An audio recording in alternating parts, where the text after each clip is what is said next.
if you want to listen or watch sports or entertainment anywhere in the world, NordVPN is the go. So, mate, it would have been handy when we were watching... we're in Mykonos, what, 2018? 2018. I think I've lived overseas for 3 years in Europe.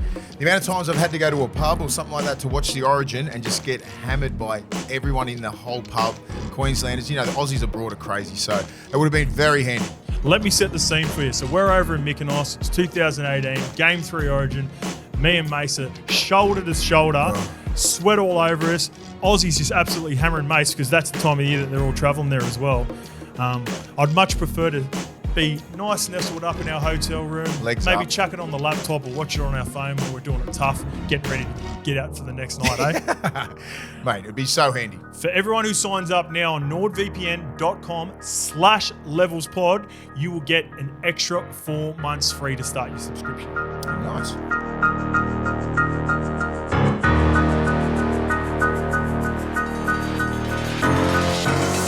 This is the Levels Network. I am Justin Horo, joined by the Triple OG, Willie Mason OG. We are back in the studio, ready to go. 2 episodes in now to 2024. Before we get into it, I just want to let everyone know what's coming up on the show. Yep. So we talked about it on the first ep. This is going to be reviewing, in a way, what happened to the teams last year, but more so previewing. So we've got the teams going back from ladder positions, the West Tigers, the St George Illawarra Dragons, the Canterbury Bulldogs. We had heaps of Q&As. People want to know what's happening with the Dogs, Mace. And then we're going to finish off with the Titans. We've also got a few questions about the new rule change, which I'll read out and we'll discuss. We've got some theories on it. We also sent a theory from NRL Physio as well. I think it's important to point out. Got a few questions about some training camps. I'll set the scene for a training camp that we're on as well after watching the Manly boys do their best work on, I think it's called Manly's Way, the docuseries that they're doing. And I've got an update on the Ronald VOLKMAN situation. My opinion from Monday has now changed on that with regards to the Warriors. So we'll go over that as well. But what's been happening, mate? How's the last couple of days been? Training? Getting after it? Yes, just back at doing pathways at the Bulldogs. Yep. It's all good, man. It's a pretty cruisy week. It's getting a little bit busier, obviously with the podcast and everything coming up. We're trying to get away this weekend. That'll probably be the last one before everyone goes back to school and all that kind of stuff. So it'll be good. Just getting back into it slowly. You love doing that pathway stuff because it's probably more like a mentoring role where you get to do one-on-one individual, just talking to the boys about their mindset and how they're going with training. And it is. It's really good. You got myself and Mark O'Mealy and Josh Jackson down there. Roy Asatussi's there. Steve Turner. You know what I mean? You got all from the same sort of era, right? Yep. And we understand. We didn't have those. People don't understand, like, just say, especially my generation, we didn't have those mentors. We didn't have anyone because, understand, the game only turned professional pretty much in 95, 96. I was graded in 98. You know, I played with guys like Bradley Clyde and Ricky Short, but there was a time there where they were working. You know what I mean? And then they were playing football. It was a part-time job. And then Super League and all that kind of stuff, if you know the history of the game. So there wasn't anyone who was a professional for 20 years or, 15, 20 years like we are, who can just give you that knowledge, just put you on the game straight away. Like there's a blueprint out to what you want to do. If you do X, Y, and Z, that's where you'll end up, that's where you'll end up, and that's where you'll end up. What do you think with kids these days? What's probably the hardest thing for them to adapt to, or what's some of the main questions you get from some of the young kids? To be present. Yeah. That's what we always say. Just be in the moment, be present, listen, ask questions. Communication is the one that is the low point. Right? Especially with Polynesian. But it's a respect thing as well, though, too, right? But it's the talk in games. It's like maybe the phones and what this next era, like they just text. They're constantly on their phone. So the communication isn't like how we grew up, actually talking to people. They're on their phone half the time, Snapchatting shit and doing stuff like that. I get it. But if you want to play rugby league, you need to learn. You need to have elite fucking communication. Yep. Any kid out there, if you don't talk, if you're an introvert or anything like that, I get it. You step over that white line, you got to turn into a team first player. You got to have your comms at an elite level. That's how that's the sort of communication level, like they need elite levels. Like they're putting kids that talk better. They're better than that aren't as good as a player as that other kid, but he won't talk. Yeah. So they're putting that other kid who's decent, but his comms are unbelievable. He'll organise the ruck. If he's right for, he'll organise the middles and his edge. It's so important. not as talented, but everyone's on the same page. Yeah, got to organise stuff, man. Like it's hard, and that's probably the main thing. Talent-wise, they've got everything. They're built for the game. Well, speaking of comms communication, we're going on Australia's official Super Bowl party. Super Bowl 58. We're going to be on the Sydney Harbour, presented by our partners, our friends, the Tab. You can join us with NFL, AU, NZ, and the Tab for the official Super Bowl party on Sydney Harbour. Jump on board this exclusive Super Bowl sea deck, a 42-metre, 3-level boat to watch the big game live from Las Vegas, with 360-degree panoramic views of Sydney Harbour. Holy shit. Tickets are on sale right now, and our guy in the glass case of emotions, Lukey, is going to chuck that in the bio for you for any more information, or you can find it on the Tab website. We'll also have a link on our Instagram as well. So if you want to come join us for the Super Bowl party, that'll be great. Me and Mace have done it before. You start a little bit early in the morning. For people that don't know, you might have a beer a little bit earlier in the day than you normally have on a Super Bowl day. So we're looking forward to it. Me and Mace are going to be hosting it. And I think there could be, I don't want to get too carried away, but I think there might be some lives crossed with ESPN Australia. Oh, nice. They'll be getting the reactions of teams in the Super Bowl. So I'm obviously hoping for the Packers. We talked about our Super Bowl selections on Monday, didn't we, mate? So I'm looking forward to it. They might give it a bit of a shock. Be hard this week. Yeah. It's a tough one against the 49ers. The 49ers and Ravens, for those that haven't been watching as closely this year, very similar to the Penrith Panthers and Brisbane Broncos. We always said, 8 weeks out, that they're probably the class teams of the NRL. You know what's weird? 49ers and Ravens are the same in the NFL. Tampa or Detroit is going to go through to the conference final. Yeah. That's mad. Yeah. I'm happy for him. I'm happy. It's the in Baker Mayfield, he's a bit of a flog at the start. Now he's all right. Baker Mayfield, Jared Goff. Yeah. Who else? There are some other quarterbacks that, you look at some of the quarterbacks that got injured this year, in particular, like Joe Burrow. Rodgers got injured first game, so some big dogs.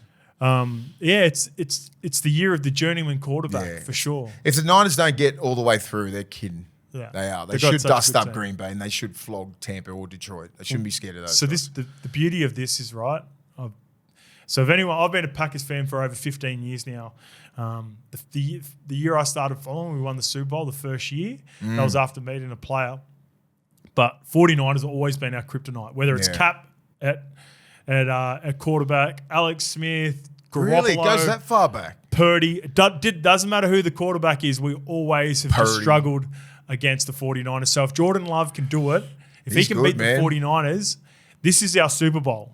I honestly don't care if we win the Super Bowl this year. If we beat the 49ers, I'm a happy man. Actually, I want to beat Detroit if Detroit end up on the other side. They're going to, whoever's on that side's going through. Yeah. Surely. And then if we get to the Super Bowl, most likely you're going to play either the Chiefs, Bills, or Ravens. So, AFC's this is my Super Bowl. They're good, man. AFC's good. I've got a few friends that are 49ers, like Cherry Evans is. I'm Baltimore. I love Ray Lewis, man. He's in that. I've always loved him since. I only went for the Eagles because of Jordan Mailata. Yeah, because he's representing the. But you've always been a Ravens. Yeah, I love the Ravens. I love got the Ravens colours on. Yeah, Ed Reed and all those. But they used to beat the shit out of everyone. That 2000s Ravens defense. Yeah, that's what got me into the Ravens. Yeah. Terrell Suggs. Yeah, man. I think maybe Terrell Suggs had just started. Yeah, he didn't play in 2000. Ed Reed. Yeah, I think Ed Reed and Suggs didn't come to a couple of years after that. They had some real old school dudes, man. In 2000. Yeah, proper. Beat the shit out of them. All right, 20K, we've done it. Yes, 20,000 subscribers. I just want to give everyone a note. We did a few Q&As on Instagram to get some questions for the show. But remember, if you're watching or you're new to the show, this is where we want all the questions on YouTube. I can go through the YouTube comments, get them, chuck them in the show. It helps us build out the show. I really like interacting with some good questions, all the listeners. We get some really good ones, mate, especially on YouTube. So make sure you get on there. And another big thing with the subscriptions, we want to grow this throughout the year.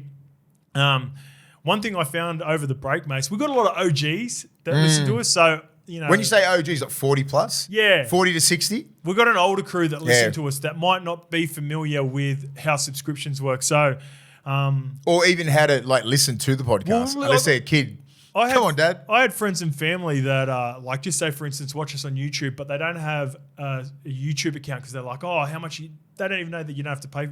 You do not have to pay for a YouTube account. No, you just got to get the app. Sorry, get the Kezi, don't you? Yeah, download the Kezi. Yeah. Put your name in there, and then that way you can put subscriptions for people that don't know what subscriptions are, because a lot of the older crowd don't know what they are, because I think sometimes they view YouTube as like a kids thing. But I think they think subscribing is paying as well. Yeah. Because if I sort of used to think that 5 years ago. I was like, what have I got to subscribe for? What 6 for? months ago, I don't want to know about what you're doing. I'll just watch your show. Until Lukey... I get it now. Lukey explained everything to me. I'm like, I used to watch everything on YouTube, but without an account. Now I use the Levels account, obviously, so I can reply to people. But even a year ago, I wasn't up to date with that. So just download, sign in, get your subscriptions, and that way you get all your content as quickly as possible. We've also got 26,000 on Instagram. The new goal is obviously 30K. I want that before round 1. So help us out on Instagram, guys. Yeah. Keep sharing all our stories. We've got really good interaction with that as well.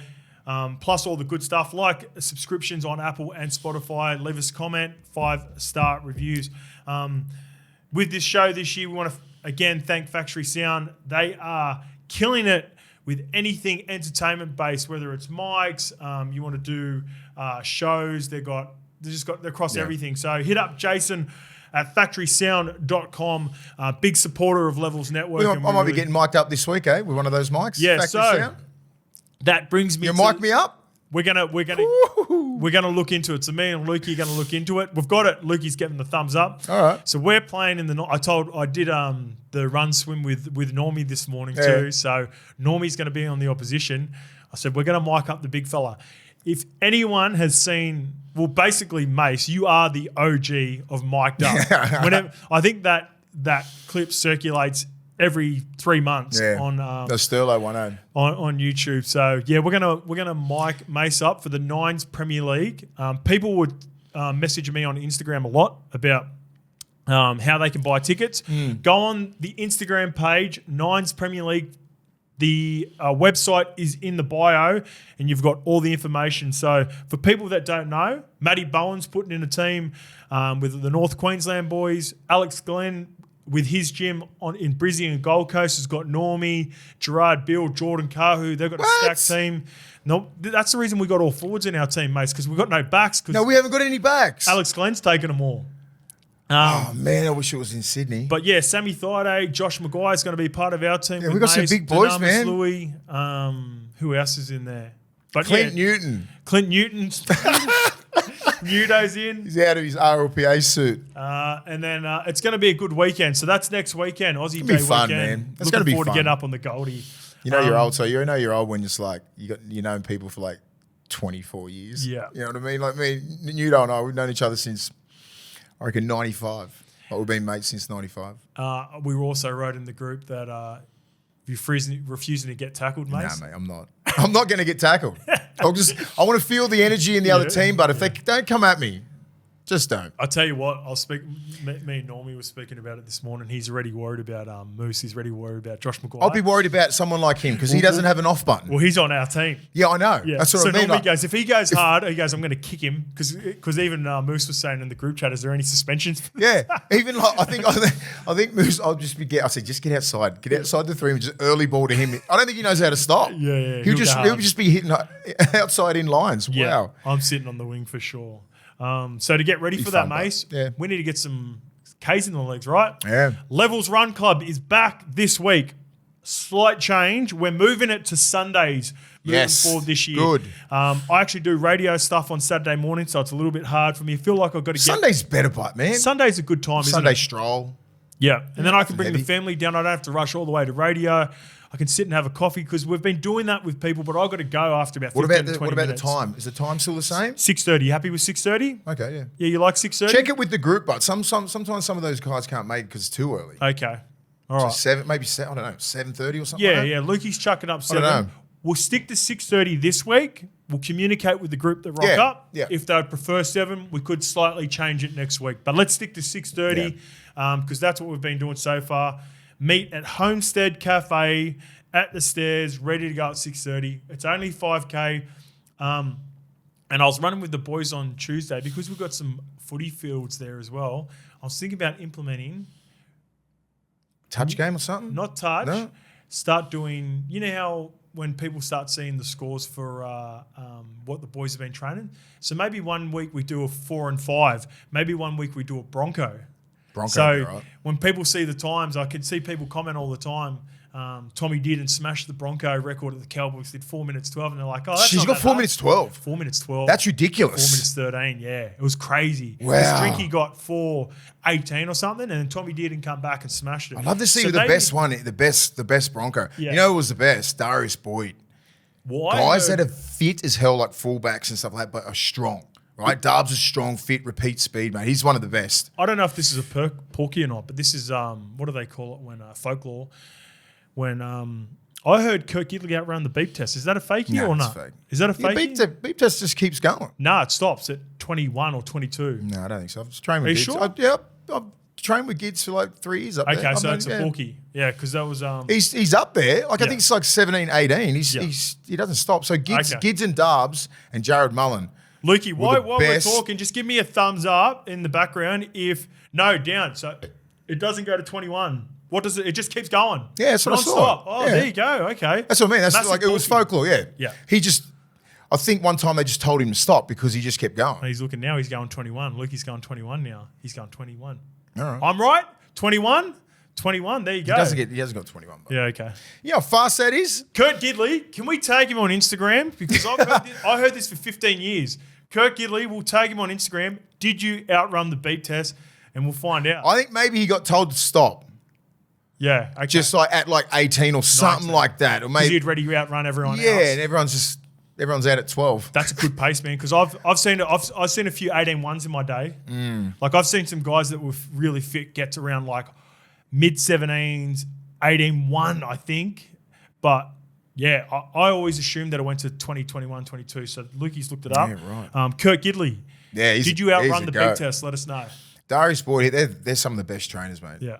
They'd kill Broncos. I think Darbs got 4 minutes or something.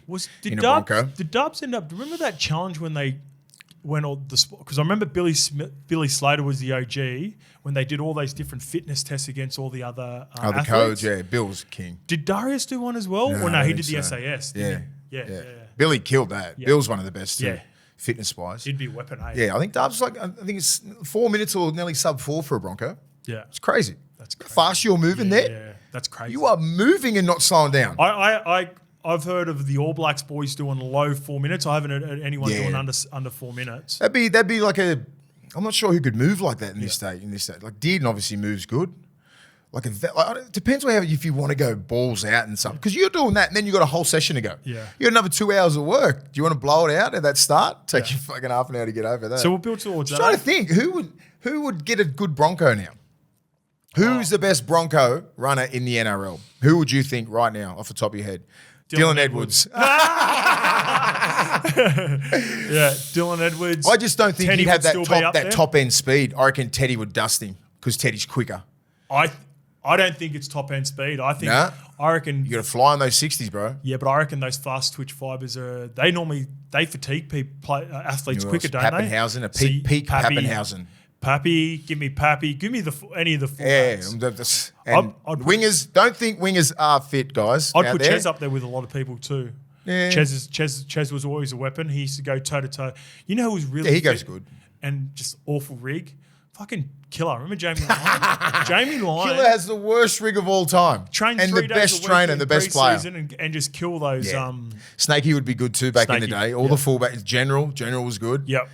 Anyone who was just like just non-stop running 20K. What a about game. hookers? Just think of some of the hookers. That Harry are Grant really would be good at it. Yeah, but Harry's a bit thicker. He's just a little gun button. I don't reckon he'd tire. Guys like him and Friendy and that, they just don't tire, mate. What do That's you their reckon? repeat speed, Verrills? bro. Verrills would be Sam good. Verrills, I Yeah. reckon, would be a weapon.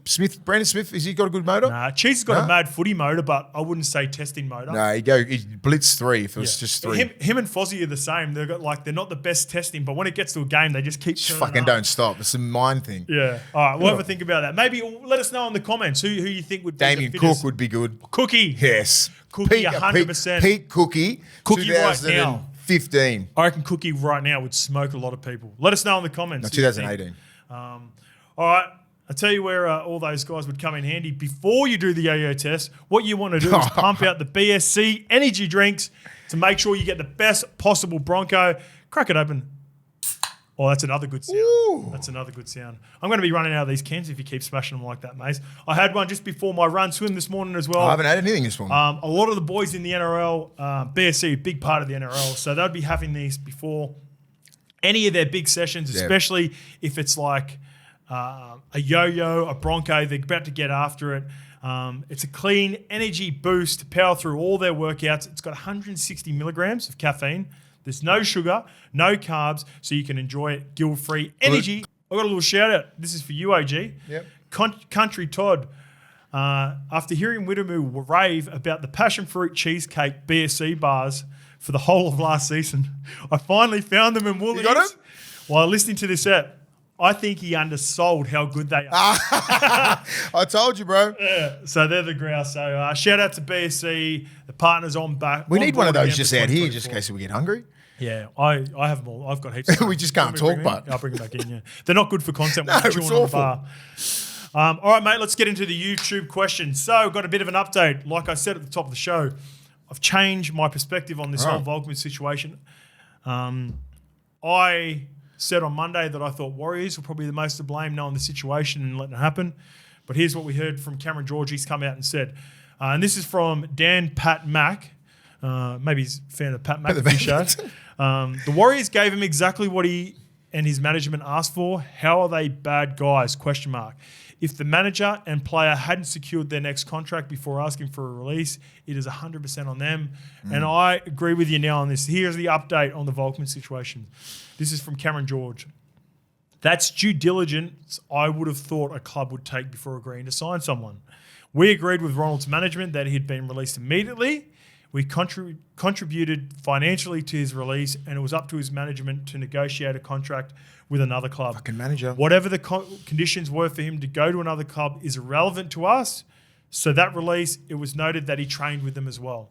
I agree. Fucking manager, mate. I've changed it. Yeah, so I think manager, and of course, what Cameron George is saying, the Dragons, due diligence. If you agree to get a player to come over and get an immediate release, get him training with you before Chrissy, because obviously they wanted him in the building. They're struggling for depth at that position. You've got to do medicals beforehand, right? Like, so it's definitely the managers and St. George's fault. It's St. George's fault. The manager's just the guy in between that goes boom, boom. He would have just thought all that was done. But it is the manager and St. George, man. Yeah, but he shouldn't assume that. He's like, this is. I know fine. he shouldn't assume. Yeah. You should never assume with all this sort of stuff. But their relationship, communication has obviously fallen down somewhere, and they've just gone, oh yeah, everything's sweet. Yeah. You know what I mean? Like that. How could just say Ronald VOLKMAN would have rang his manager, go, is everything sorted? He's gone, yes. Yeah. Otherwise, if he said no and told the truth, you haven't got released yet, or you haven't signed anything like that. Yeah. You're not going to training. Yeah. So he would have got. So this is the conversation, because I've been through this situation. I'll give you my situation, right?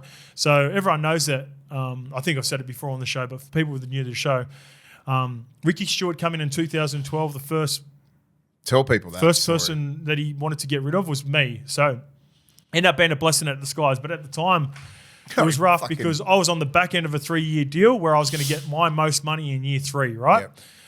So I ended up taking a pay cut. So I'll tell you, I don't mind. Tell the story. It's a great story. I don't mind talking about this. So after I debuted in 2010, I extended at Parramatta Eels for a 3-year deal.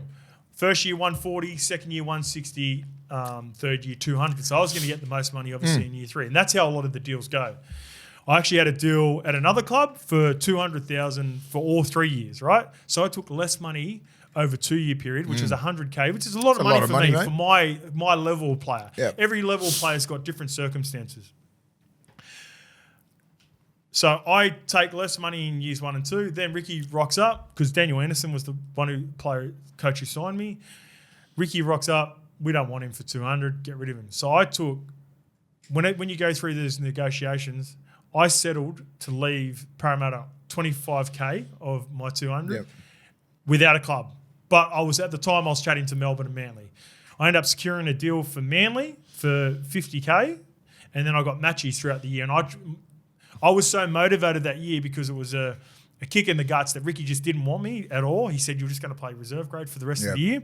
Similar situation what VOLKMAN would have been in, right, at the Warriors. He probably wasn't going to play first grade unless there was a shitload of injuries. So I thought, I'm at this crucial part of my career. I really need to kick on and find a club where I can at least be in contention to compete for a position. It ended up working out really well for me at Manly. Played every game, so I ended up getting really good matches throughout that year. But with that situation, if I had a fucked shoulder, knee, or anything on that last year, I could have dug my heels in and stayed in that contract. Got my 200, then try to find a club for the following year because it wouldn't have mattered. So I was healthy going into that next year. So obviously I took a punt on myself. It worked out. Had a good 3 years at Manly. But those are conversations and specific examples of what happened to a lot of players, especially around... This is the flip side, ladies and gentlemen. My level of play. This is the flip side of like the big dogs, and then you got middle of the park, and this is what happens every year, and no one cares. You know what I mean? Like, but when a Fanua Blake wants to leave, or someone else wants to do this, and Ben Hunt and all that, massive deal. Because of money, loyalty comes out. Where the fuck's the loyalty to the younger kids at the Parramatta Juniors and the Bulldogs Juniors and Newcastle Juniors and all the other juniors? When you don't want them, no one gives a shit. That's why I'm cold with, like, my heart's cold with shit like this, mate. That's why, because I've seen some of my best mates get done with that sort of shit. I've heard stories like this, and I'm just like, you know what? Fuck off, mate. You know, just get your money, be happy, and just look after yourself at the end of the day.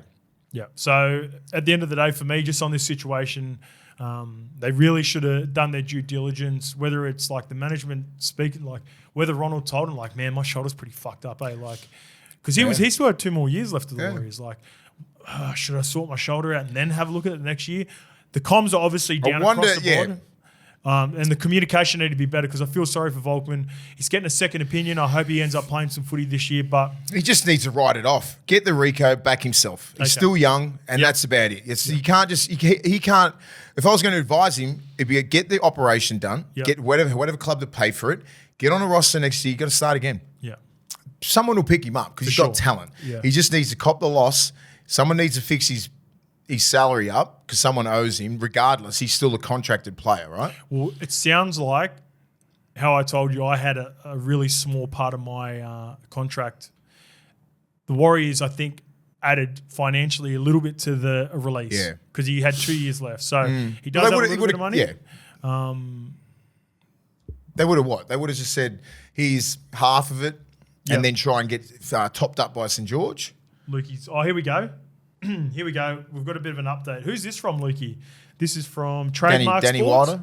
Trademark Sports. So here's a timeline. Reported timeline of injury and contract situation. December 12th, contact injury at Warriors training. No scans reported. December 24th, VOLKMAN's managers request granted termination of Warriors contract.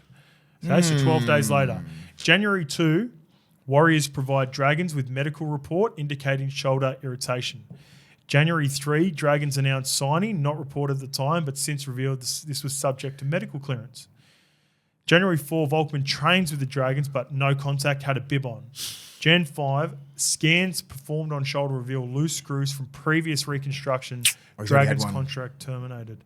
So, again, this is from Trademark Sports on Instagram. So, this timeline might not be completely accurate, but it's got a fair few comments on it, and people seem to be buying into it. So yeah, I'm still on the same situation. Dragons should have done due diligence. The manager never should have ripped up the contract. He just needs to get his money, get rehabbed, and just right off this year. That's all he can do. Yeah, he's got a perfect example.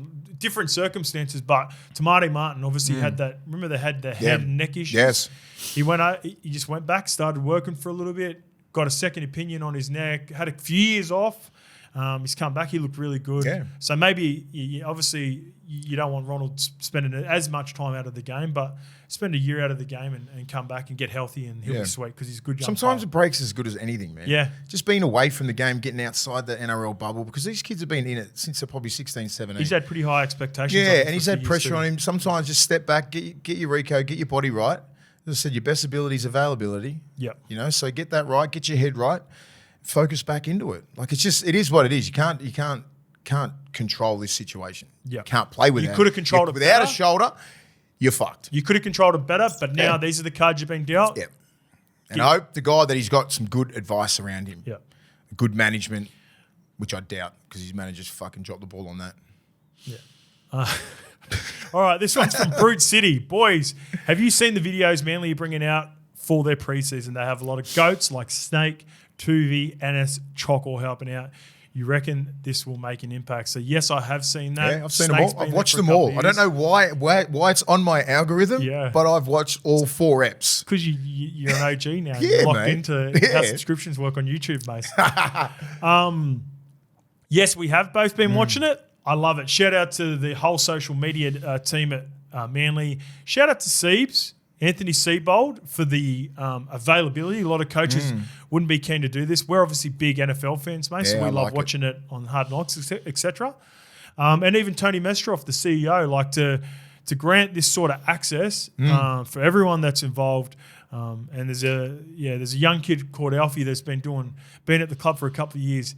He wasn't getting this sort of access when Des was there. I'll tell you that much as well. I love what they're doing here. Yeah. Because you have a look at I look at the NFL and go, you don't have access to players like they have access to us now. Like before the games, we're so fully exposed. There's no, what happens before the games. Where NFL have that. NFL have that mystique of like you don't see it before games. Only a little bit now, but like for years you never knew. But then you'd watch Hard Knocks, right? Oh shit, that's how they train. That's the gear that they wear. Mad.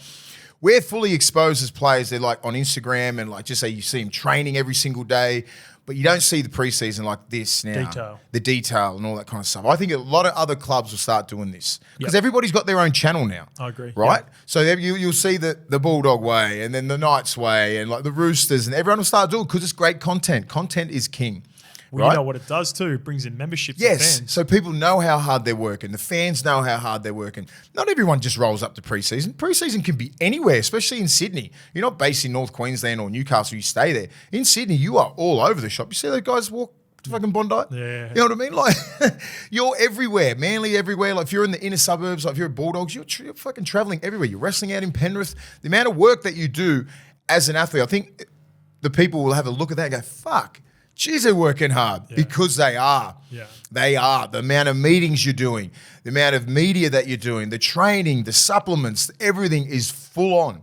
It's full on. I think they need to like really showcase that. I think Manly's done a great job, so well done. The benefit of doing it in the preseason is so much better too because what you get now is everyone's hungry for footy. You get the right mind. Everyone loves to see their players working hard, and you probably don't want to do it in season like the Dolphins are doing now on Hard Knocks because if results don't go their way, that's when fans start going, why are they doing all this shit? Concentrate on the games, right? So pre-season, this is when you do it. You see them all working hard. You see a mindset, like what they're trying to prepare for. Big tick. But watching the last episode of the boys walking to Bondi and back and doing that army camp drew back memories of our time. So in 2015, Twos and Donnie Singe and the team took us to Mount Kosciuszko. And I'll set the scene for you, Mace, and then you knock it out of the park. So we got broken up into 3 or 4 teams. At this stage as well, I'd done 2 army camps at Parramatta, and we'd never done one at Manly because we had OGs there at Manly, right? And they I didn't expect any of them to be doing it, but we were all involved. Did it. Killer was there, you were there, Snakey was there. Stevie Maddai. Anyway, so we do this army camp, we go to Kosciuszko. We get a bit of a debrief the night before we get down there. All right, boys, this is what we're going to be doing. We're going to be climbing Mount Kosciuszko.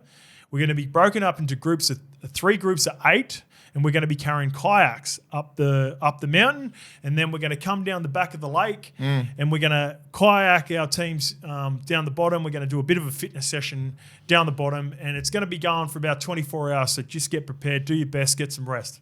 We're getting up at 3 o'clock in the morning. Any info on the weather yet? No, I'll get to it. Sorry. I'll get to it. So a few of the boys are getting a bit nervous. Kosciuszko, mind you, this is in December, end of November. Like this is summer, right? It was pre-season. Yeah, heading into the break. So at this point, none of us are asking questions about how cold it's going to be. Everyone's like, oh, when you get to the peak, like, sunscreen, like what do we need? Are we going to be up there? What time are we getting up there? And the boys go, look, I'd recommend maybe chucking some skins tops on because, you know, when the sun hits you, you can get a bit of sunburn and it's going to be... So pretty much I was saying it was going to be hot. It's going to be hot. Sunscreen. These are the words that get thrown around. Yeah, sunscreen, skins to protect you from the sun. From the sun. So, you know, we go to bed that night, like, because it's... mind you, it's actually wet. Like, it's raining outside. I mean, Snake and I had a few Kosciuszko beers the night before. We had a couple of sneakies. Well, me and Gutho and Georgie were in it was fucking good gang. We had a couple of beers. So anyway, we're chilling there. There's a little bar that we had a beer at. We get woken up at 3 o'clock in the morning. It is pissing down with rain, right? It's cold. Fucking freezing. So like, I look outside and I went, fuck this. But we've got the kit all laid out, what we're going to take, right? You set it out because we had to get up so early. We just put our kit on with shorts. I changed because I went outside, had a look. I had shorts, skins, BSC skins, top and bottom. And I went back and fuck, I need to go get a jacket in there. It looks pretty cold out there. And I thought, you know what? Just chuck it in the kayak. Anyway, so we start climbing the mountains. When you climb the mountains, for people that haven't been on snowfields, there's no snow there, so it's all grass. But because it's raining, it's been raining so hard, the ground's just slipping from underneath us. So it took us, for what would have been a normal 20-minute climb, it took us like 2 hours. Remember, to get to that first snow, to get 200 metres. To the first bit where the ski ramps get to. Yeah. Anyway, then we start getting halfway up the mountain. The rain's going sideways. That's how hard the wind was blowing, right? So it's cold. It's cold. Wind chill factor, minus 10. They said it was recorded at 5 degrees, but because of the wind chill factor, it was actually -5 on top of the peak. So you got to take in consideration, we've gone up, we're thinking, all right, only a few of the boys are wearing shirt on. Few of the boys are wearing shorts and a shirt. Yeah. We were carrying the kayak side to side. So we'd carry for 10 minutes, drop it, go swap sides so we could carry it with the left hand and put our right hands in our pockets, because when you dropped it, our fingers were going purple, right? Oh, it's bringing back some PTSD. It was so uncomfortable, wasn't it? But who was doing it worse than anyone else? Ruben, our man Luben, our sprint. I love Ruben. He was a sprint trainer at Manly at that time. He's a sprint trainer at the Bulldogs now. Great human, and he has fucking zero body fat, right? Yeah. And we're walking up. I think we're what 3/4 of the way, maybe. Yeah. And next thing it's like, Ruben's fucking dying. Yeah.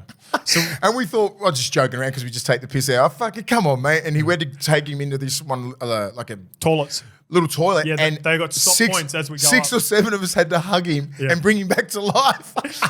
So we get. He never sleeps. He would never live that down. We're nearly at Dante's Peak. We're nearly at the peak, and we were hugging him the whole way. We were in front of your group, like as in no one was racing, but we just naturally were in front of you. And then we get told by the guy that was leading our group, we got to go back. We're going back. Mind you, the wind's going sideways. The rain's pissing down with rain. So we're like, can hardly see. But we're in the zone. But we're in the zone, like we're just trying to get to the peak. We're just trying to grind and get the fuck out. Even the guys that were leading us going, I said, what the fuck is this? Yeah. We didn't expect this to just come out of nowhere like a freak storm. I'm like, oh my God. That's on the peak. Before we get to the peak though, let's explain what happened to Rube. So we get in there. So we go, the second group's pulled into the toilets, and we like turn around, we can't see shit.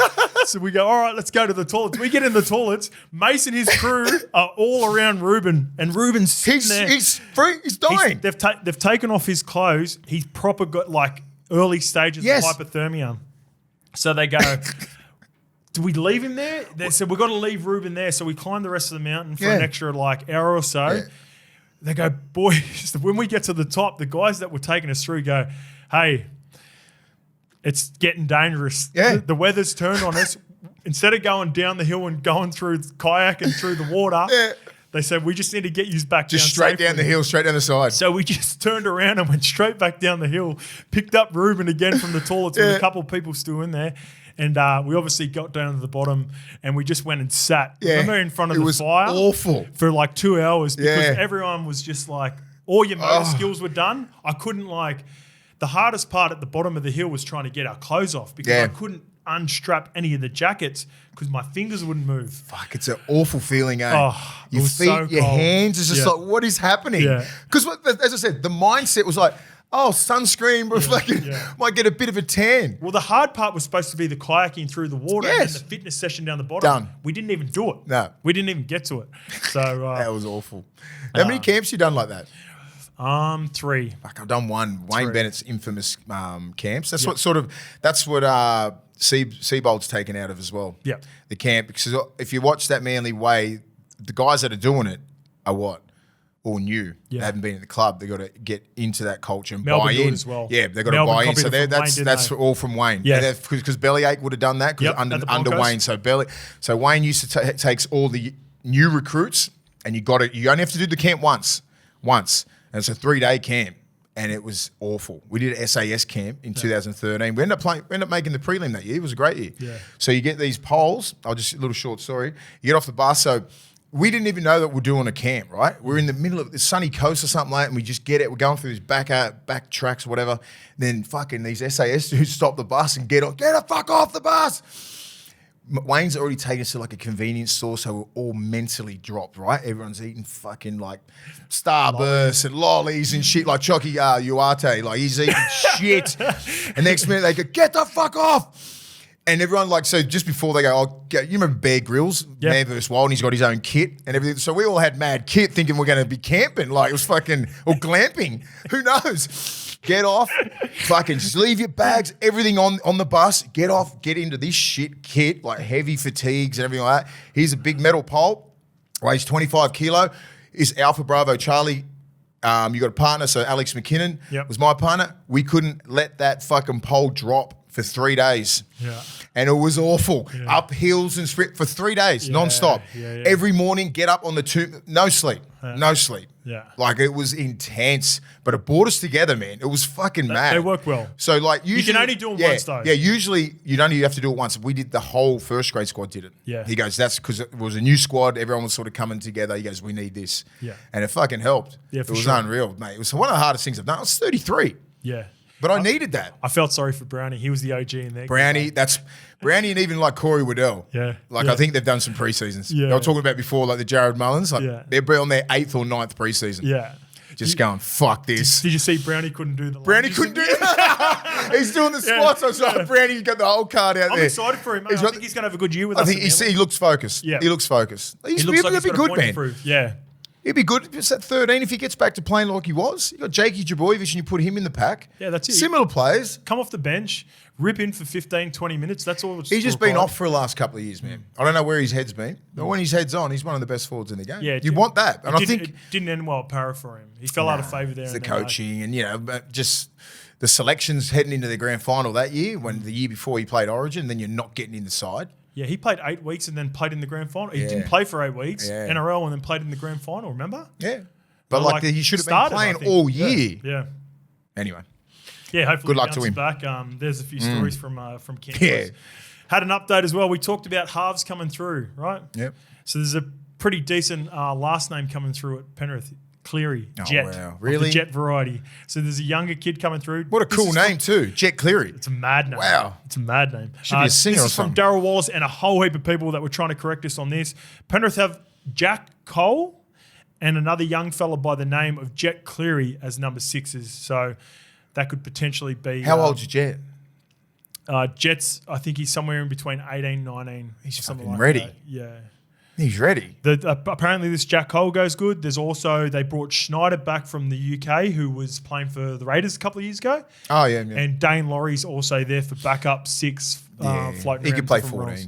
Or if he's just filling in to start 6. We'll he's a give ball him a runner. crack in that system. He's just a runner, isn't he? Like he could be like a Tyson Gamble, just run. He played a couple of good games at the back end of the year, Dane Laurie. This one is from Jimmy Reid, big supporter of the show. Shout out to Jimmy. I know he's been getting after as well, getting his 5K in. Can we get some thoughts on the new dropout rule? All right, here it is. Amendment, the only amendment for season 24, which I like.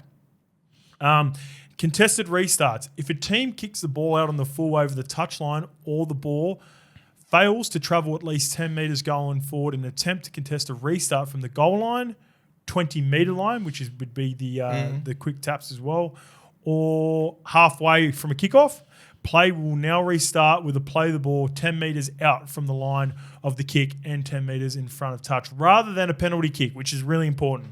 So I'll give you examples. You like that? The change will give more incentive for teams to attempt short kickoffs or dropouts. Here's a specific example that I'll give to you. The game's 8-all, 5 minutes to go. Rather than kicking it deep and defending your line, with the worry of not kicking it 10 metres or putting it out on the full on a short kick out, which teams do a lot, and then therefore the team taking a penalty goal and going up 10-8, the teams are going to try to get the ball back, get some momentum and potentially try to score themselves. Yeah. So they want to make it a competition, right, at the end of the game. I can see some I don't mind that side of it. NRL physio, Lukey shared this in our group yesterday and brings up a good point. It's a way of, in the NFL, they increased the yardage for a fair catch. So for NFL, when you'd kick off, if you caught it in goals, you'd go out to the 20-yard line to start your first snaps. They increased that because on average, I think it was around 20 to 21 yards per kick return anyway. So they gave the attacking teams more incentive by moving an extra 5 yards. What they're trying to do is bring down collisions, CTE, all these problems that they're worried about, like those big collisions. And as you'd probably know, I think there's be some of that. I reckon. And plus what you said, on kickoffs, and plus kick what returns. you said. I just think it's fair. Yeah, I think it's fair, especially when you're talking about the last couple of minutes and it's 8-all, and you need that ball back and have a chance to get the ball back. Even if it's a minute, right? They're going to run it through, get the repeat set. You're going to come off your line. You're going to get bashed. You don't get a chance. Yeah. At least you get a chance in the last minute. 5 minutes, you're going to get 2 or 3 chances, right? But that 1 minute, or even 30 seconds, you get that chance to get it. Yeah. That's what they want. They just don't want to drop it out. You get the ball, a couple of hit-ups, done. Yeah. It's all about the finish, right? Yeah. And it's a little bit of the collision. I believe so. I don't think anyone gets... Has there been any massive collisions on kickoffs lately? Yeah. That's been knocked out? Oh, not knocked out, but still. So collision's huge, trust me. I used to do them all the time. But two years ago, that Origin game comes... Remember people getting knocked out 5 in the first? I think, you just if you rule that out, fine. There's got to be that little bit of element to that as well. Yeah.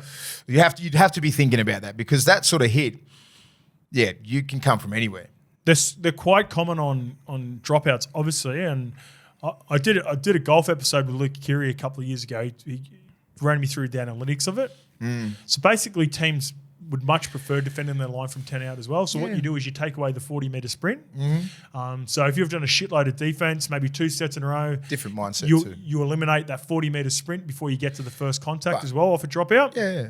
And some teams, it's so much more comfortable defending their line, because then... It's a different mindset. We talked about Jaden Campbell and AJ Brimson on Monday, right? You get one extra person in the line to defend your line. Yep.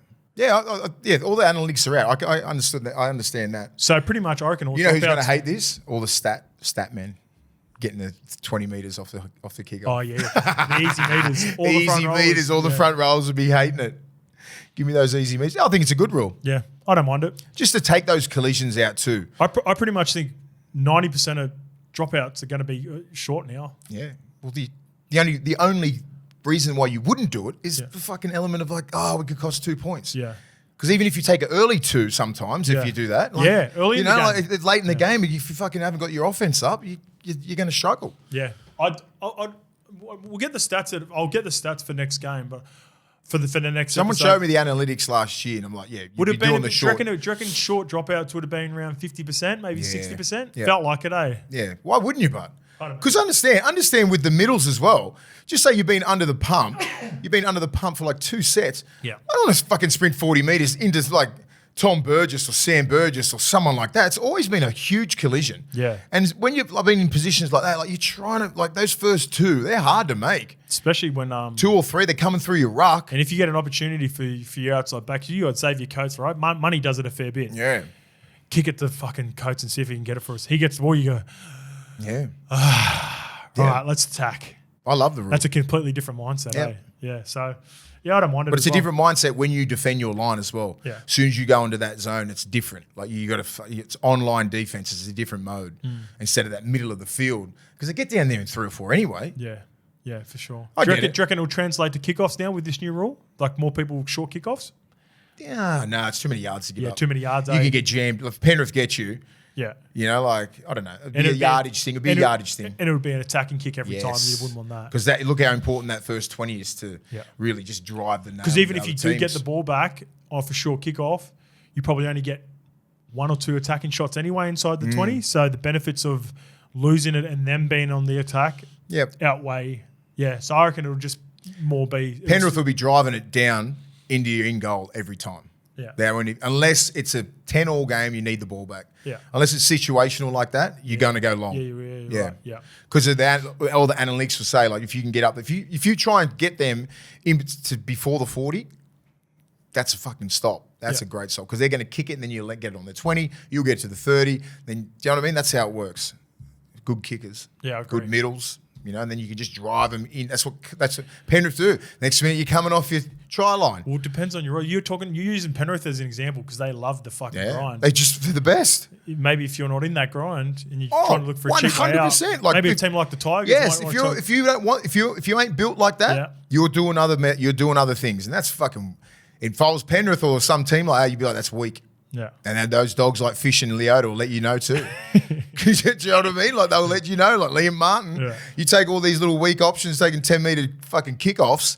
I'm like, if I'm a middle, I'm like, put it on this guy's chest. You know what used to crack me up when just say like early on in the game, a team would take the 2 and then you'd get someone in your team going, soft. Yeah. They can't break it. Soft, yeah. Screaming shit out. And then you see guys on the other side that didn't want to take the 2, but they got overruled by their captain and coach and shit. And they'll be looking at That's me and Ogo. It's fucking dope. Look at these boys, they can't break us. Has him coming in to take the 2 from the fucking sideline. Stay out there, mate. We got this. All right, let's get into the West Tigers. We mentioned them there. 2024 games. Latu Fainu and Samuela Fainu come over from the Sea Eagles. Jaden Sullivan comes over from the Dragons. I highlighted the next 2. Aiden Caesar comes back from the Super League from Leeds Rhinos. Solomon Alamilo, apologies if I got this wrong, Ale Malo from Super Rugby. He's played at the Chiefs a couple of years ago. He's a big outside back that could be pushing for a wing spot. Solomona Fatape and Jazzy Olam comes over from the Storm. Jeez, there's some good buys. Yeah, not too bad. Not too bad. As for losses, Luke Brooks and Tommy Talau go to the Sea Eagles. Dane Laurie, who we spoke about before, he's off to the Panthers. Atasi James also goes to the Sea Eagles. Rua Ngati Kora goes to North Sydney Bears New South Wales Cup. Tuki Simpkins goes to Dolphins training trial. Brandon Wakeham is at the Blacktown Workers. Tristan Riley has been released. Brandon Webster Mansfield released. And Sean Bloor, he is a part of the swap for Juzzy Olam. I'm going to go through my predicted lineup, Mace. Yep. For the West Tigers. Let's start off with the outside backs. I've got Dream Buller, had an outstanding rookie year. David Nofaluma, he's the OG on the wing. I've got on the other wing position, I think this is going to be contested. We've got Charlie Staines, who I think would be front runner. They just re-signed him for another couple of years. Junior Tupou, I would have thought probably would have been my front runner. If not, he signed at the Dolphins. Oh, did he? For the following year in 2025. No. Yeah, so Wayne's got another big rough. outside back. He's good. And he's the nice. other one with a little asterisk next to it I've got is Solomon Ale Malo. He's the Super Rugby player. It's about 26, 27, comes over. He can move, play multiple positions in the back line. It's the position thing, man. Yeah, so we'll see how he adapts to the game as well. Who would be your centre? In the centres, Juzzy Olam and I got Stafford Tor, who had a really good start to the season. Sort of fell away a little bit, fell a little bit of favour at the end of the year. But that's to be expected when the teams aren't going well. And then in their last game against Manly, when they got dusted, they debuted a young kid called Josh Folletti. He's only 19 years old. He's a bit of a mutters as well. Just a young kid. So maybe not now. He's got his preseason under his belt. We'll see what happens round 1. But maybe he can develop into a bit of a player. So I think he's a player that they're pretty high on. As for the 6 and 7, I think Aiden Caesar's a lock for the 7. Yep. And they're going to let Jaden Sullivan and Latu Fainu fight it out for that 6 jersey. Front row, the middles pretty much picked themselves. Stefano Utuikamanu, Api Carousel, Dave Clemmer, locks. Isaiah Papali'i, John Bateman, locks. I've got Whenua Pole as a 13. He fell out of favour a little bit for the Tigers last year, but then really found his way back into the team and started playing still some good young, footy. Man. He's a kid. And on the bench, Talon De Silva, he's the dummy half that comes off the bench from. He played about 9 games to finish the season. Alex Twal, he's going to be there. A guy that has been in and out of the team now for a couple of years that I really like every time I watch him play is Alex Seyfarth. He just has a real crack for him. There's not much about him. Yeah. The big, tall ginger that comes off the bench. He can play back row. He can play front row. And Samuela Fainu. I was really excited about him at Manly. I thought he's really going to kick on and be the back rower. Yeah, he's built for the game. I bro. like him. I just want to know is he? How old is he? He's like 20, 21. Yeah, he's still a baby, mate. He's still he just needs some good people around him. I think John Bateman and all these older OGs will fucking help his growth. It'll help him. I don't think he had anyone in the. You got Olakau'atu, who's still young over there, so he wouldn't be having that leadership around him. Well, they're different. Yeah, you're right. You're 100% right, mate, because Homoli was. He's a baby himself, bro. He was fine. He established himself last year, right? But he was still learning to play 80 minutes week in, week out, because he used to. Even the year before, he'd drop off at the 60-minute mark. He wouldn't be as damaging. But last year, he turned into a proper 80-minute player. And then also they had Kelma Tuolangi, who fell out of favour at Manly as well. He's now at Parramatta. So I think Samuela Fainu will really kick on with the guidance of a guy like Isaiah Papali'i and John Bateman. It depends what position they play him as well. He's an edge. Yeah. He's an edge. I like he does his best work. They put him in the middle sometimes. I like him on an edge. I'd put him in the middle and then just attack on the edge kid. Yeah. You got to get these kids with a work rate that's very, very high.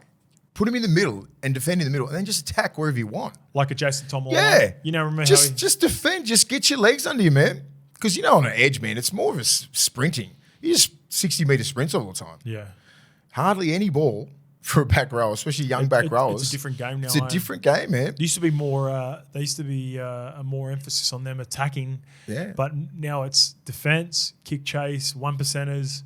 You get your 8 to 12 carries. Yeah, and they've got to be fucking dynamite. Yeah. Most of them are decoys. Yep. Like Olakau'atu gets a lot of touches because he's dynamite. And he makes, he gets early ball. He's a difference maker. He gets early ball, even if it's, he'll shake you, palm you off, beat you with his right foot, left palm, flick. He's got everything. Yeah. He's got soft hands. Fuck, he's a gem. Yeah. There's only really like him for feeder and kick out that are like that. Everyone else he's got a higher skill set than those kids. I agree. Those other blokes. They're all ball runners, Kikau and Fafita. Fafita's got a high skill set, but I like Olakau'atu's full package and can bang. Yeah. Like you'll take your head off. I love how good he in the air he is. Like off kicks. Everything that he does is not only in the air, but he's really got nice soft hands across the ground as well when Ches puts in a little kick as well. He would have scored put him in a fucking Origin team, tries. Man. Jesus Christ. He'll be in Origin. Hope Madge likes him. Yeah, Madge will like him. He's a Madge guy. A player to watch. I got this young kid called Lachlan Galvin. He's there's a lot of hype around this kid. He's a Westfields kid, Westfield Sports High, best alumni. Best high school, and I think they won the championship last year. Will they play Toronto High? No, they didn't play Toronto High. They just beat Toronto High on the bell. But he's a half and 5'8". Okay. So got some halves coming out. They're just not household names. Well, Caesar Salad just needs to fucking dominate. Yeah. Take all that fucking things, all the things that he learned overseas. He killed it over there.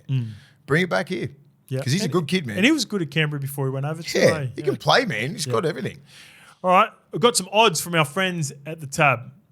For the Tigers to win the GF, tell me if you like these odds as we go through. Win the GF, $67. Good odds. Are they the most? Yeah, no. Right. Who are the most? No, I think the Dragons are the most. Dragons, yeah. Yeah, they are. No, we'll just quickly roll through them. $67 to win the GF, $29 to make the GF. I find this interesting that all these teams' price to win the minor premiership is actually more than winning the grand final. So they're $126 to win the minor premiership. Because I guess they're saying that you can fluke getting into a grand final and then go on a run. Yeah. Like the Eels of 09, right? To make the top four, $13. To make the top eight, $6. To miss the eight, obviously $1.09 because that's the most expected. All right, here's a question for us from YouTube. Hey, fellas, given Benji wasn't known for his defence, who's the defensive coach at the Tigers?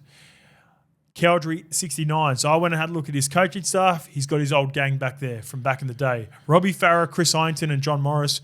Who's running defence for that team, Mace? Let's not get it twisted. Just because he wasn't known for his defence doesn't mean he doesn't know defence.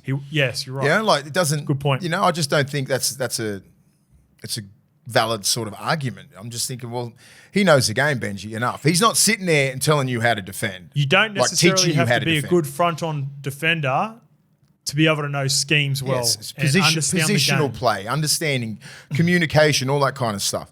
You know, Robbie Farah, Chris Hynington, John Morris, they're not the best defenders in the world either. If you break their games down, let's not do that. They're coaches. Yeah, you know. So, you know, Hynington's a good. You know, he was a solid defender in the middle. Like, so you got different looks, right? You need Benji. He understands edge defense. Yeah, because he's a 3-man.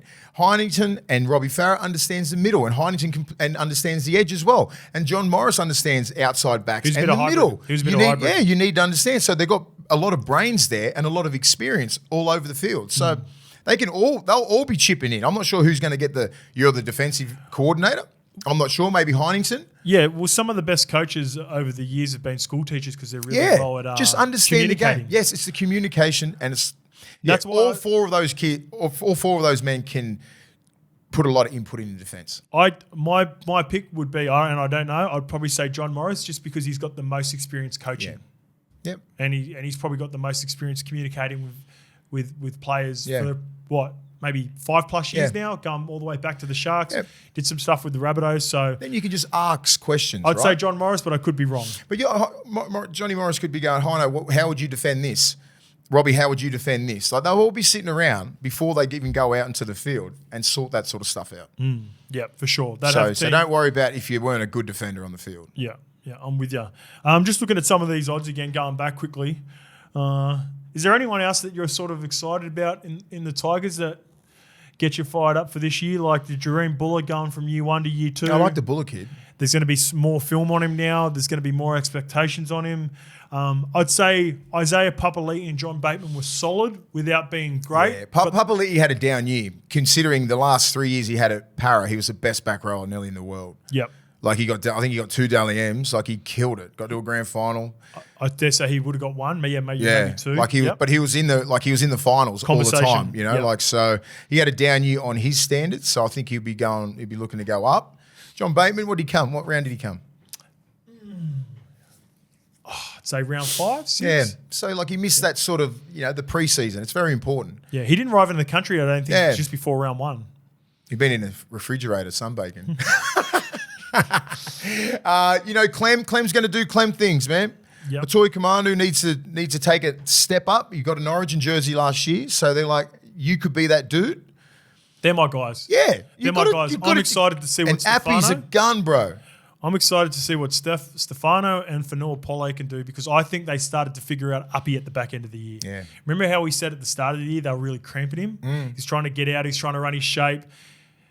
It's hard to play with a player like that because he really needs time to do his best work, right? Get out, manipulate the ruck, take his time, stop, start. By the back end of the year, Stefano and Fanua Pole's timing were perfect. And understand, like with a player like Appy and guys like Atoy Commandu has never played with a decent 9. Clemmer has been struggling with a 9 for his most of his career up in Newcastle. There's no genuine 9. Yep. Like Bolle, all these guys haven't had a genuine 9 who knows how to manipulate markers and A and B. No way. Like Appy. Yeah. You know what I mean? He's the best in the game. So your timing and everything off the 9 needs to be impeccable because he's looking at you. He's looking at the markers first. He's looking at the lead runner and he's got to see the guy at the back. And he's looking at A and B to see if they turn in and out. Yeah. You just run those fucking lines, be on the same page, and they'll end up scoring 5 tries plus, I reckon. Yeah. Even Alex Twal might get another one. But that's it. Like, guys like Alex Twal and that, they cramp him up. I'm watching him get out of his fucking way. Yeah. Like that's a combination with one of the best 9s that you need to have on point when you get in that red zone. Jokes aside, that's why Alex Twal struggled to score near the line. That's the lines he runs. He's a workhorse. Yeah. He does everything. He does all the 1% as well. He just doesn't have that good footy IQ around the line. Like he needs it nice and early. He needs early. He just wants to bully himself over. Like people can defend really well. They put their bodies in front and they won't be bashing you. They'll just hold you up. Yeah, you got to use wrestle underhooks. You got to be starting on the inside of B and then hit on the outside, like out balls near the line. That's the change of direction that you need to beat those guys. The guys that do it really well, like Fanua Blake and that. He ain't fluking it. The big boy knows what's going on. Yeah. He rolls, he twists, he does like that. He's got late footwork, so he'll start on the outside, then drift on the outside really late with the ball. Yeah. And those guys are already committed on. It's a fucking art. You got to know what you're doing. You've got to have patience. Yes. You got to fucking the combinations with your 9, it's fucking, you've got to have it. And you've got to have confidence enough in your 9 to realise that, yeah, you might take a lick every now and again, but when you play with a guy like Uppy, because a lot of them have PTSD from getting smoked off bad 9s. So when you got to play with a guy like Uppy, when you take your time, hit it late, and then hit it properly, know that more often than not, Uppy's not going to pass you the ball in a bad position. But if you've played off bad 9s before, you go, hesitant, stop, start, jink, get tackled where you could have scored. And most of the things, just say, like, if you're spotting the fullback up, you know where to go. Spaces, not faces. That's what I always say. You run in between people, especially on the line, because they don't want to run into each other. It's just, I think just with the middles, the guys who know what they're doing near the line, they always score. Yeah.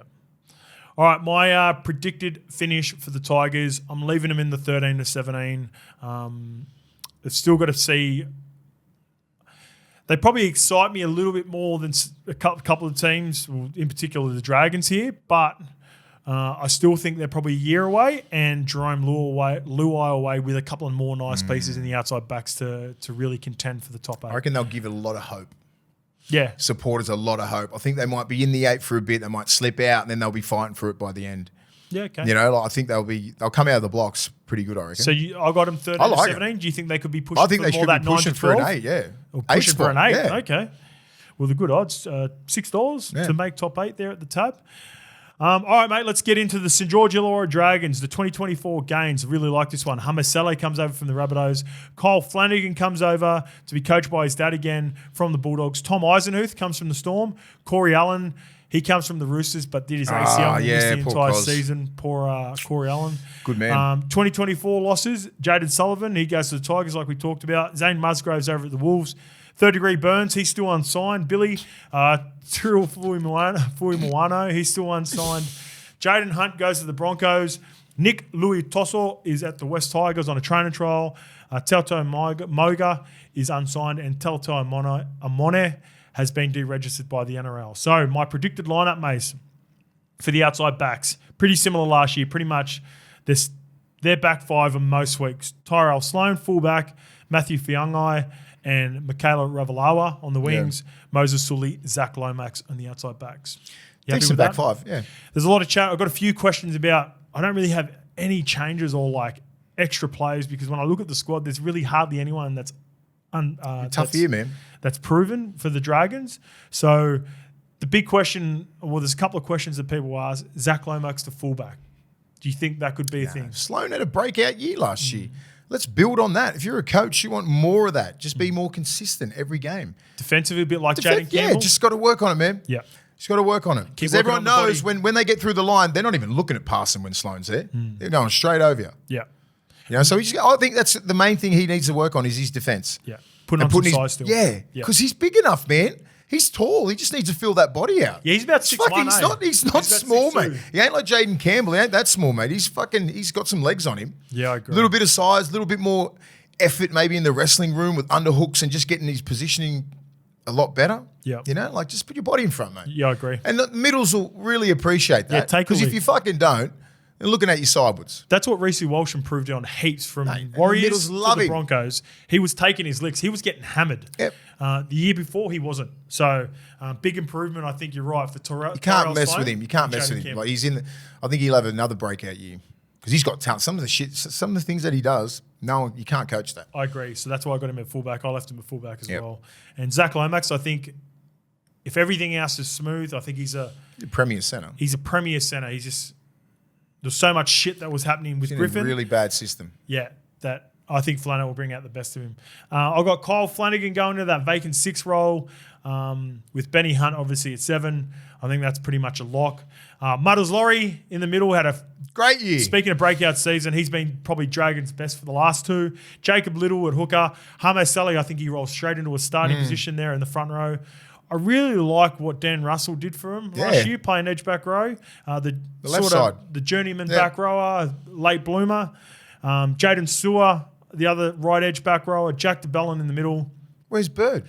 Birdie, I've got Birdie on the bench in the 14 jersey. Right. I think Birdie's really struggled week in, week out, playing with he's had these injuries that have been chronic from his hampered, since 2017. So I think maybe a 14 hybrid role will suit him a little bit better. Yeah. Where he can lock himself in for a solid 30, 40 fucking minutes. oath, yeah. Frankie Molo coming off the bench. He always brings impact with his brother Michael.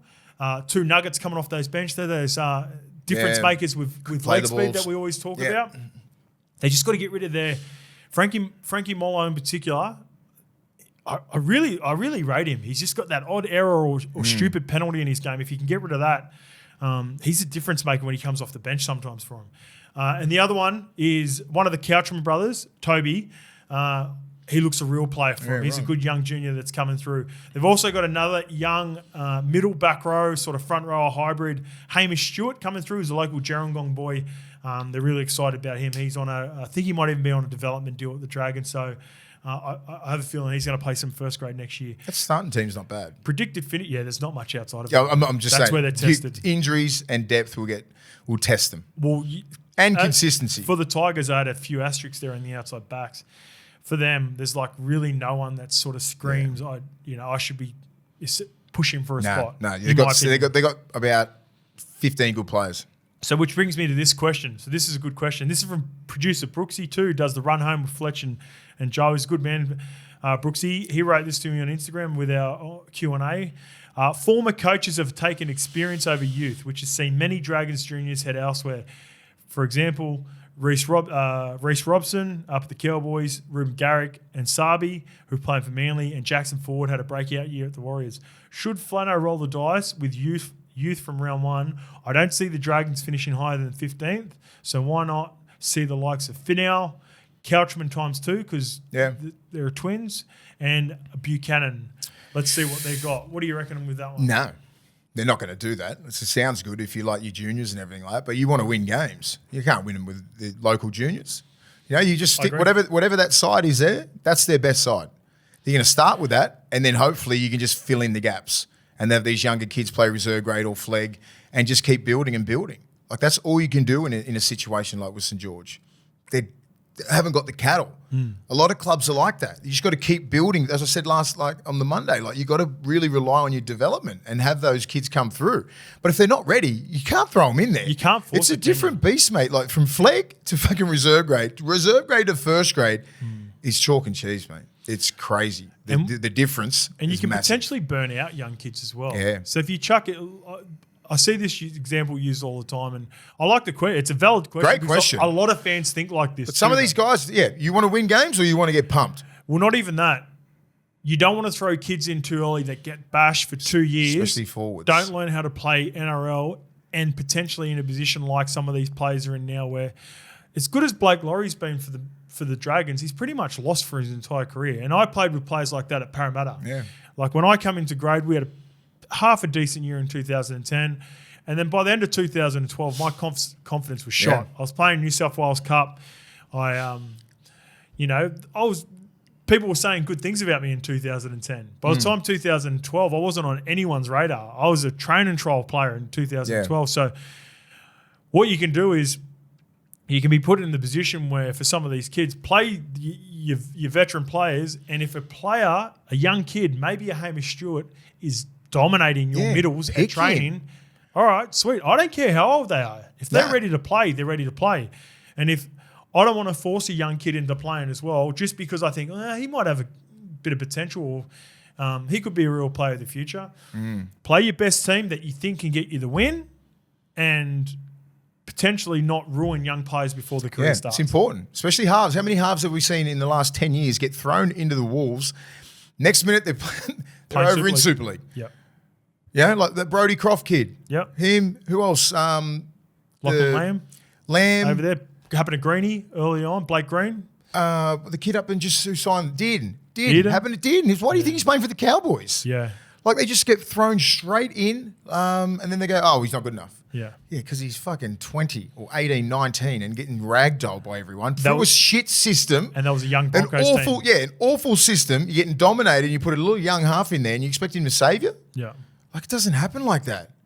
You could throw him in a Penrith system or Roosters system Correct. and save them. You can throw two fine. juniors into that system and it's not going to matter. They're going to get protected by all the vets. Yeah.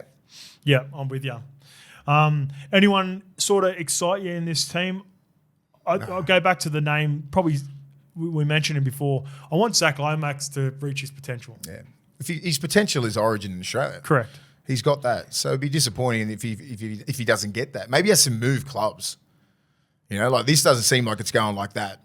Well, Flano has already come out and said that that's not happening. Flano believes in him. I don't think he's going to move. I'm saying for him to get those rep jerseys. No, it was he wanted the reports were he wanted to move last year. Yeah. So he was over it, right? Because he played New South Wales. It's a mentality, bro. Like it's a losing mentality. Yeah. Some clubs are like that.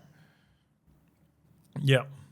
I really like Toby Couchman. I think he can be a real player for him as well. And Hame Saleh will be a good partner with Blake Lawrie because Blake Laurie's really struggled to find that partner in the middle with him. He needs a dog with him, man. He just needs a guy that's going to be consistent. And the beauty that I love about Hame Saleh, he's not like a big stats guy. He goes in the middle. He works hard for fucking 25, 30 minutes, jams a few people. Yep. He's just got to work on his availability. Yeah, availability exactly. is his best ability because he had a few concussions. When I was saying before about losing mentality, everyone in the bottom 4 or 5 has that in the last sort of 4 or 5 years. Yep. Have a look at Penrith. All 14. So just say if you're Critter, right? Critter's come to the Bulldog system. Like, I think you could count the amount of games that we've won in 4 or 5 years. Like, it's been bottom 4 for 4 years. Yep. You know what I mean? So all three, Dragons, Tigers and Bulldogs. Yeah. Titans so like that's what I'm saying about. I'm not bagging the the Dragons or anything. It's just like the mentality is more. It's more losses than wins.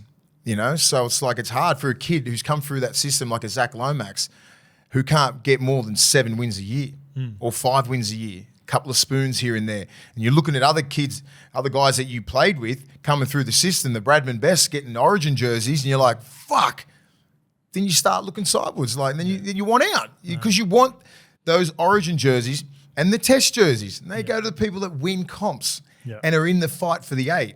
You know, like or winning more games, fighting for the 8. Yeah, you don't necessarily have to win comps, but you got to be in the 8 and contesting. And that's why you got to get the kids that are the better kids in clubs. They're always looking somewhere else. Yeah. Because it's the mentality and you want to win. We don't, especially if you come through the system as a young kid, you're always winning. When you're young, you want the payday. You always win, yeah. Once you get to 100 games, you're like, fuck, now I want to win. Yeah, but even less than that, I reckon in your second, if you're not feeling like that straight away and you're in the fucking worst system, you're like, it ain't about money. It's about wins. Because I was saying to someone, they go, what did you miss? Did you miss the game? I was like, what I miss is like the feelings that the game give you. You know what I mean? Not your actual feeling of winning a game. Yeah, you know what I mean? cool. The feeling of walking out into a game. Yeah. That's a mad feeling, right? The nervous energy. The nervous energy. The feeling of running on the Suncorp, playing in Origin. That feeling. That's mad. The feeling of winning good shit, tests and all that. That's mad.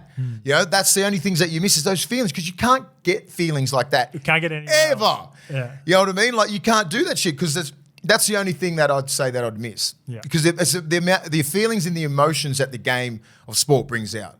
Yeah. That's what you miss. I'm with you. Yeah. The you don't miss the fucking training. Nah. You don't miss the fucking bashing up on the field.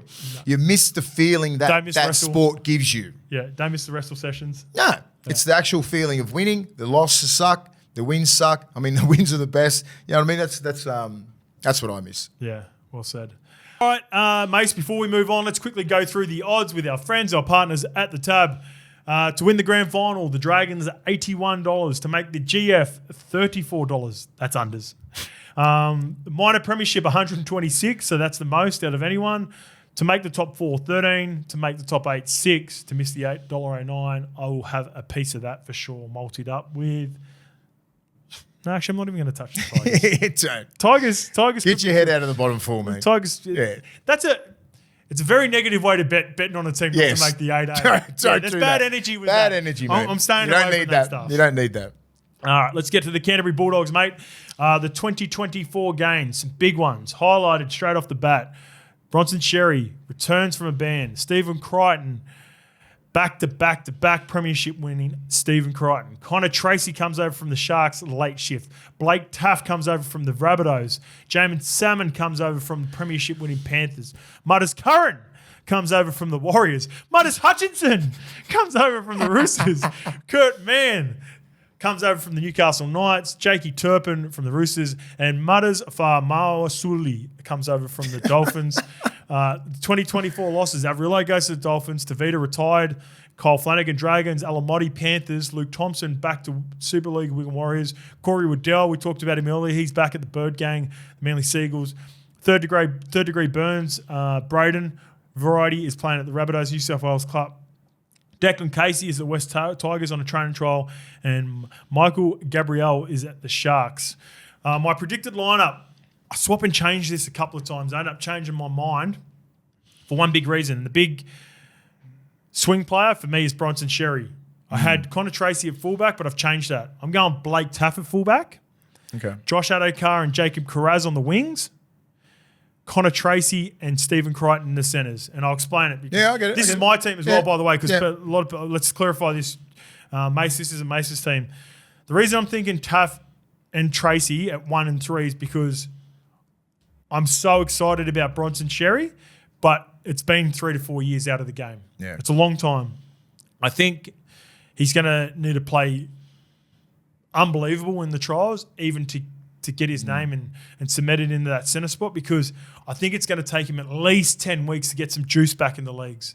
The game's changed, not only from a standpoint of he's been out of the game for 4 years, the rule changed for all those players that were playing it during the time of COVID. I remember Normie telling me at the time, he's going, it's a completely different game. Yeah. So if you haven't been a part of that, there's going to be some adjustment, I believe. So, Mace, what do you think of my back five? Back five's good. Yeah. I'm not sure where they're going to put Xerri. Yeah. Because his skill set is fucking high. You know, like he's fit straight in. Do you think his best position is centre? Yeah, right side centre. Yep. Right side centre. Yep. So he'll have to get back and have a... He's just a trial really well. Yeah. Like the club needs to see him play and just think that there's nothing really that, you know, it just needs 10 games or something. Spots are up for grabs, eh? Yeah. Because even with like another option could be Jacob Kreis to the centres, and you've got that Blake Wilson on the wing who pretty much played the back end of the season as well. So iron sharpens iron, some really good competition. It's good. For spots. But I think, I don't know. Just the football skills on that kid, he's just got to get his legs underneath him. He's got the highest ceiling out of all of them. Yeah, it's crazy. The way he moves is fucking ridiculous. Oh, excluding Stephen Crichton. But When I talk about Connor Tracy, Bronson Xerri, Wilson, Carraz, I love Carraz, but Bronson Xerri is a fucking beast. It's hard to replicate like NRL speed, even though you're going that hard at training. You are, but it's just like you're still about 10% off. Yeah.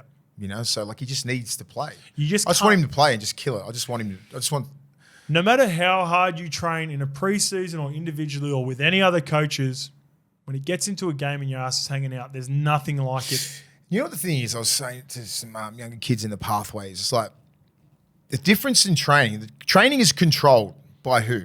The trainers, the coaches. We control, everything is controlled. Yep. On the field, nothing is controlled. I can't see how hard you're going. You're going 150%. If I'm stuck at 90, like, do you know what I mean? Someone's come off the bench, fresh as fuck. Yeah, you've been out there for 35. There's a lot of little variables that happen in the game, so you need to train with the fucking harnesses off, right? When we say go at it. Just go at it, because you know what I mean? Like that's all these the only way to replicate. Yeah, and like if you want to red line it all the time, front foot all the time, you just got to go after it. You can't be like warming up into a game, because you come out, that whistle blows, it's flat out. You need to understand that. As I say, like we control the sessions. It's all within, stop. We do this for 6 minutes. That's not right. Let's go. Stop. Redo that again. Yeah. No. In a game, they want to fucking kill you. You know, you need to have that mentality. You got to go at it all the time. Nothing stops. I said it now. It's fucking endurance. Are you strong enough here to maintain that? Back-to-back sets of 6 without flipping out in the middle? That's what separates the best from the worst, for sure. 6, Matty Burton. 7, a fight between Toby Sexton, who arrived last year, and Mudders Hutchinson. I've got Toby Sexton front runner just because I think we sort of know. I think Drew Hutchinson's probably going to be more of a safety valve for you guys. Like, he's experienced. He's been in locker rooms. He knows how to fill in. He's played 14. He can play different positions for you as well. So I think if I'm Bulldogs, if I'm Gus, I want Toby Sexton to win that job. Front row, Liam Knight and Max King with Reid Marnie. Back row, I've gone Viliami Kikau, Jacob Preston. The positions I struggled with is whether I think Josh Curran I think Jacob Preston has a higher ceiling than Josh Curran in the back row, but I don't think Josh Curran can necessarily play lock. So to get the more quality out of it, I put Jacob Preston at lock, but I don't think that will happen. I think Preston will play back row, and maybe Josh Curran, Kurt Mann, Jamin Salmon will fight for that lock role. But I really like Josh Curran on an edge. I think he's got high potential. Is he a better player? Is he more of an edge? I thought he was a middle. Nah, he's an edge. He's more of an edge. Yeah, a couple of years ago, they were talking about Origin with him. Yeah, Freddie had him in his Pathways program. So, I really like Josh Curran. He just fell behind Jackson Ford and Murata last year at the Warriors. So, therefore, that leaves I've got Kurt Mann in the 14 jersey, the weak gutted dog, Jamin Salmon in the 15, Ryan Sutton, and the young kid, Sam Hughes, because we need some middles coming off the bench. Still a little bit light in the middle for my liking. But where did we get the question from? The odds, $34. My player to watch is Bronson Xerri. Even though he's not a younger player like other players, just because of the situation that he's gone through, he's still young enough. He's 24. Yeah. The Bulldogs, with our friends at the tab, are $34 to win the GF, $17 to make the GF, $67 to win the minor premiership, $9 for a top 4 spot, $3.50 to make the 8, and $1.25 that negative version. We will stay away from missing the 8. My predicted finish, I've got him down the bottom still in 13 to 17. My biggest concern for your Bulldogs, Mace, is you need a couple of more middles. It's been a position that you can tell. There's no secret there. Gus has been trying to get middles now for a while. You weren't able to establish that with whether it was Tino or Adam in particular. I think are the big ones that you went after. And I like Max King as a number 2 front rower.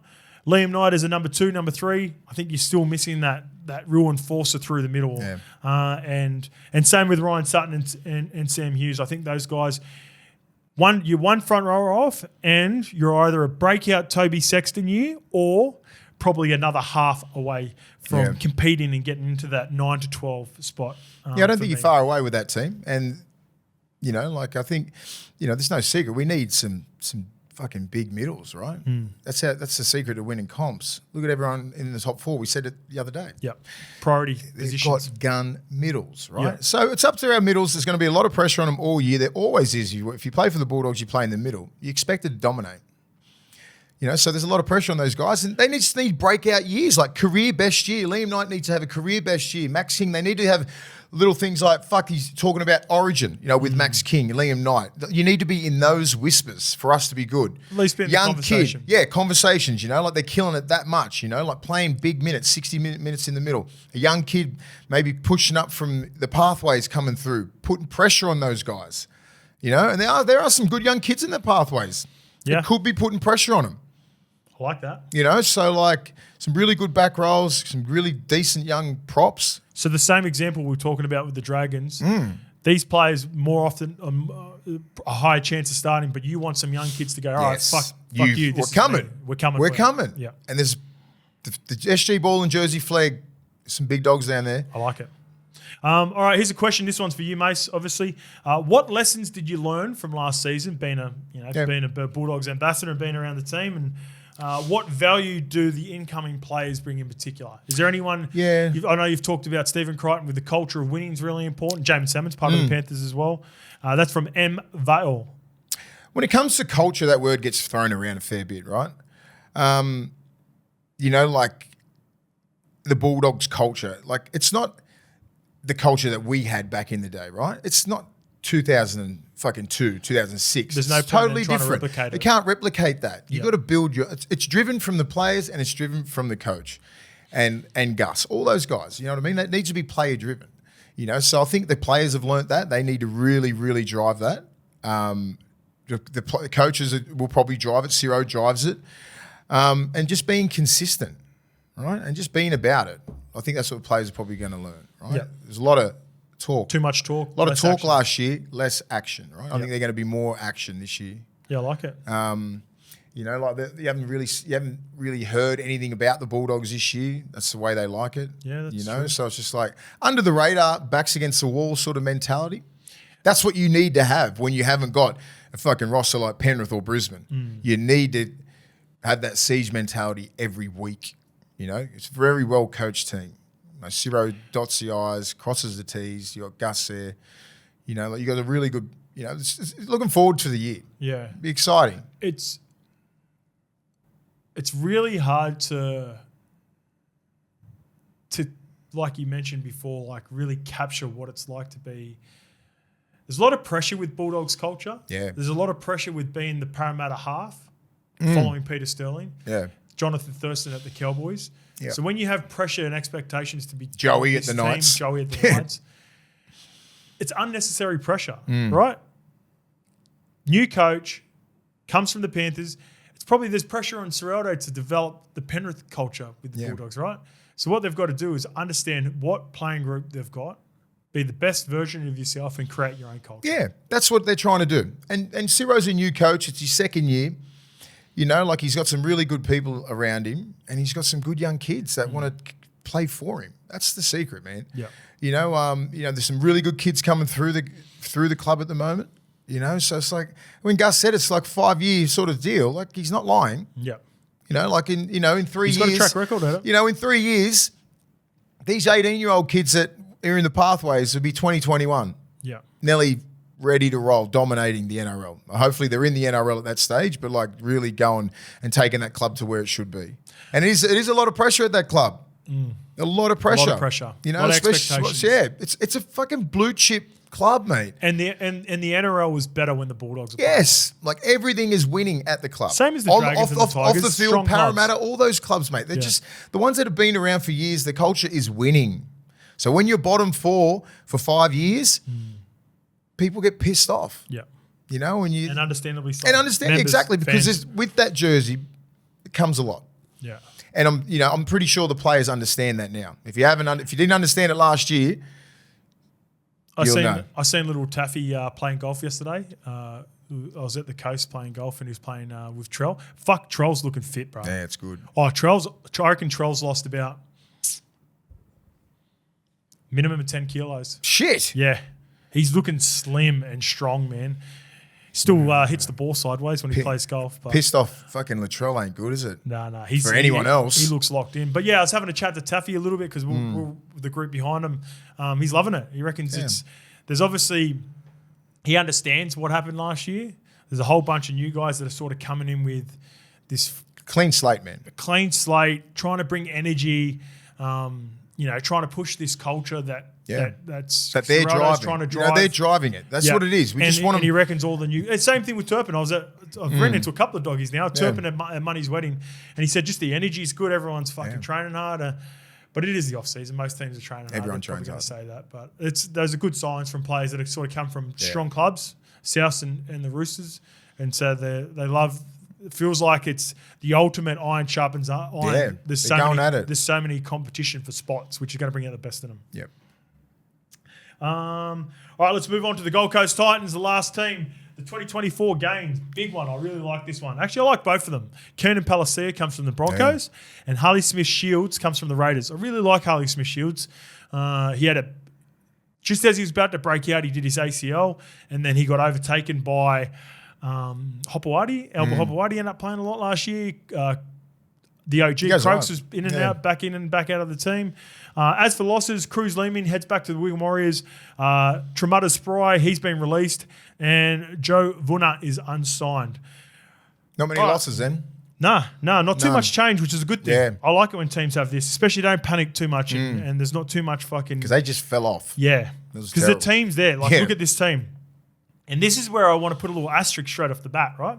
So we're talking about AJ Brimson moving to the centres for Jaden Campbell, which I think is the highest probability.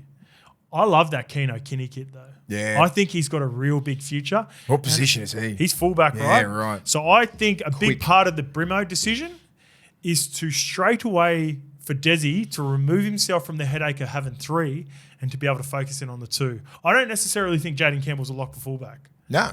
Keno Kinney was playing for the New Zealand development squad last year. He was in the top 21 for the Kiwis, and he's got. I watched a highlights tape on Keno Kinney going into last year. I really like him, but I think Jaden Campbell is the obvious front runner. Yeah. As for the wing spots, I've got Phil Sammy had a really good season last year. Khan Pereira, I think he'll be close to the Jesus. top try scorer this year. He was outstanding in his debut year. AJ Brimson will be a lock for one centre. Brian Kelly is probably my preferred position for centre, but I think Jojo Fafita is capable of pushing for a spot as well. And I also think Harley Smith-Shields will both keep Camperera. They've got some good outside backs, haven't they? And Phil Sammy on their toes. And then they've also got the kid who came up from the Bulldogs last year as well. Shoppy pushing for positions as well.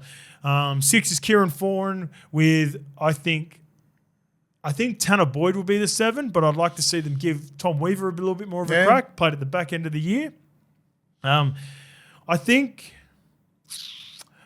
Keenan Palasia goes straight into a starting spot with Mo Fodawaker. Oh, okay. You're putting Tino. Yep. Sam Verrills at hooker. Mm-hmm.